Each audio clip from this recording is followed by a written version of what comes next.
Hi everyone, today I'm going to tell you something very unique. One of the tricks that I used when I was preparing for UPSC to make my learning much better, much easier, much simpler and much more effective. I was able to remember a lot because of this technique, and I was also able to apply my knowledge, learn from what I was reading, and not only just remember things but actually learn, because application of knowledge, what information you are understanding from UPSC syllabus, from the books, from the sources you are studying, is extremely important for answer writing and even for prelims. So this simple technique was nothing but having a notebook in which I would note down exactly what I had read on that particular day, the main points that I learned on that day by reading that particular thing, and then after that planning for the next day, that what I would be reading the next day, and quickly just skimming through it for 15 minutes. So what I would do is I would sit down every night around 9 p.m. and spend 1 hour to actually go over and revise what I had studied at that particular day, on that particular day. So for example, today is 8th of July 2022, and let's say today whole day I studied history from Spectrum book, and I studied chapter number 11 and chapter number 12 from the freedom struggle. So let's see what are the chapter number 11 and 12 from the freedom struggle. The chapter number 11 is Indian National Congress, Foundation and the Moderate Phase. This is the chapter number 11. Let's say today as an aspirant I studied this particular chapter, and this chapter starts on the 262 page number. So what I would do is I have studied it the entire day, but I might not have understood, I might have just skimmed through it, I might not have got the hold of this entire chapter, but that doesn't matter, because the first reading is always just skimming through whatever you have whatever you are reading, and not really going into details. The first read should also be just about understanding the overall story. But after I have read the chapter, then I will try to, in the night, once I have finished my studies around 8:39 p.m, you can sit down after dinner, and then you revise the entire thing quickly and look at the main topics and note them down. Main topics, main points, main personalities, main events, and also the whys. Are there any conceptual things? Are there any whys?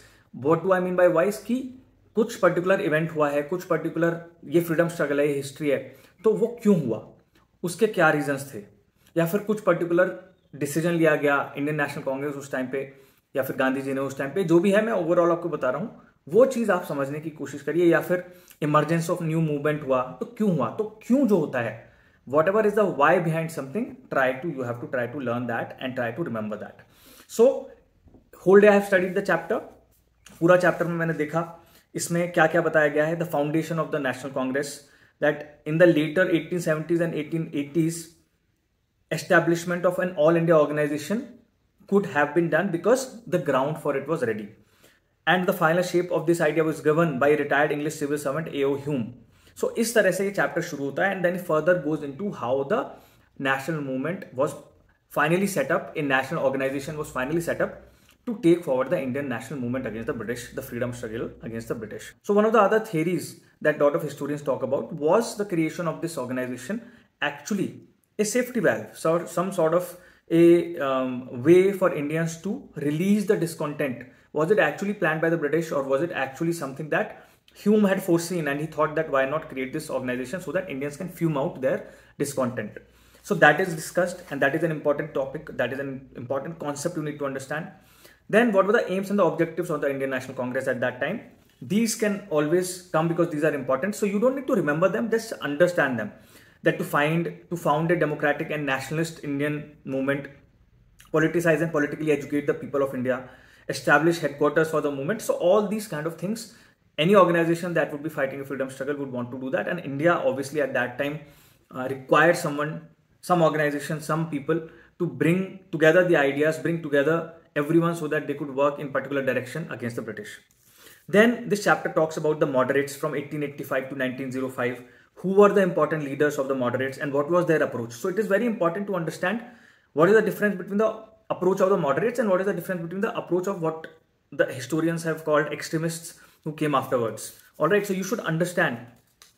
And then after that, there are ways in which the moderate leaders at that time started their critique of the British rule, and also they started fighting against the British rule. So one of the top reasons in that was the economic critique that was provided by leaders such as Dadabhai Naoroji, R.C. Dutt, Vacha, etc. And then constitutional reforms. So the early leaders were focused on providing kind of slow and incremental reforms within the law, within the legal system, within the constitutional system, so that this was more of a top to bottom approach that these leaders had. And then there was a campaign for general administrative reform. So all this has been given in this chapter, protection of civil rights. So what I would do is, at the end of the day, I would write it down in my notebook that these are the important points, just the headings of the important point, so that I could remember the important personalities, number one, the important kind of ideas they came up with or movements they came up with, the important points that are there, main headings, and why behind all these things is important, that why the campaign for general administrative reforms was there, why Indians at that time were fighting for civil rights reforms. All right, so these kind of things you have to remember and write down in your notebook in very short, not more than, don't start writing notes, just write down on a 1 page of paper maximum or 2 pages of paper, so that that day whatever you have learned, you are again kind of filtering it through your brain, you are again contextualizing it, you are again going through it in your mind, and it will make even more sense to you when you do this. All right, so like this I would go through the whole chapter, go through the main headings, and within 30 to 40 minutes I would try to finish whatever I have studied that day, and that will give me a lot of good context, good understanding.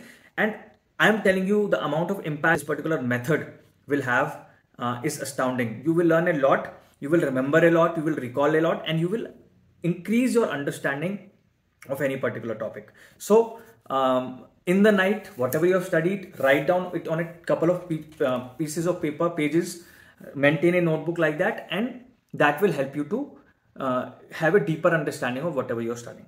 The next thing I would like you to do is also, then in the last 20 minutes or 10 minutes, 15 minutes, write down what you're going to study tomorrow. Have this target in your mind that you made for tomorrow. Okay, so for example, I know I'm going to study spectrum again. So I know I'm going to study chapter number 13 and 14. So I will just go ahead, write down in my notebook that tomorrow I'm going to study chapter 13 and 14. And then I will go ahead and quickly look through chapter 13 and 14. So the chapter 13 now is first phase of the revolutionary activities 1907 to 1917. So now I will read about, quickly I will just read through it in 20 minutes. Why the surge of revolutionary activities? Okay, this is one of the topics. So they have given these subheadings. Okay, subheadings ko padho pehle. The revolutionary program, a survey of revolutionary activities, Bengal, Maharashtra. What does that mean? That means they're giving you a overall understanding what kind of revolutionary activities were taking place in different states of India at that time. And you can also go to the back of the chapter where the summary is given. Okay, so I go to the back of the chapter, here the summary is given. So instead of going through the topics, you can just go through the summary also to save time. So in this summary, you will read Home Rule League movement, manifestation of a trend of aggressive politics and national movement, was pioneered by Tilak and Annie Besant on lines of similar movements in Ireland. So in this chapter, we are going to study about more aggressive Indian national movement against the British rule, which was inspired by the movement in Ireland, and Bal Gangadhar Tilak and Annie Besant led this movement, and this was first known as the Home Rule League movement because Indians wanted a home rule. Then what were the factors? So ये जल्दी से आप पढ़ लोगे तो आपको main what are the most important parts of this particular chapter you will also be able to understand, and आपके मन में एक overall understanding, एक connections बन जाएंगे कि okay मैंने आज ये पढ़ा, next point पे ये आने वाला है, और इस तरह से story evolve हो रही है history में. इसी तरह से मैं पॉलिटी में भी पढ़ता था. पॉलिटी में let's say I am studying chapter number fundamental rights का चैप्टर आज मैंने पढ़ा है, very long chapter number 7. So what I will do with this is at the end of the day I will write down fundamental rights. यहाँ पे summary है, summary के through आप इसको फटाफट से, I think summary is provided. So summary is not provided in Lakshmikant, unfortunately. So what you can do is you can just quickly go through the subheadings and try to revise in your mind, try to recall in your mind what I had studied that day and what did I understand from it. So what are the features of fundamental rights?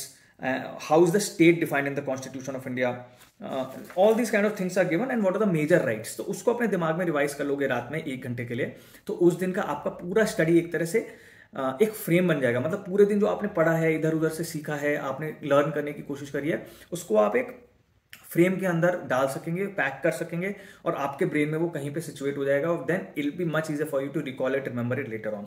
And next day whatever you are studying, let's say you studying fundamental duties, so go through the chapter quickly, specially through the headlines. Even if you don't understand anything, it's okay. Or what you can also do is you can just quickly Wikipedia it, you can quickly just Google it and understand what are fundamental duties. Fundamental duties आती कहाँ से है? Where does the concept of fundamental duties come from? What are the major fundamental duties of the Indian Constitution? Just try to remember 2-3 things, try to understand these 2-3 things previously, and the next day when you go into the details, it'll be much easier for you. So today what we talked about was a technique of revision, recalling and reviewing whatever you have studied throughout the day, writing the main points down in very short manner, and also planning for the next day. And this particular technique, I'm telling you, will take your preparation to the next level. If you have any questions regarding it, let me know. Hopefully you can apply this technique and learn a lot more. And take care. Remember, your hard work will not be in vain if you use these techniques to make your study smarter and more effective. All right, take care. Bye-bye.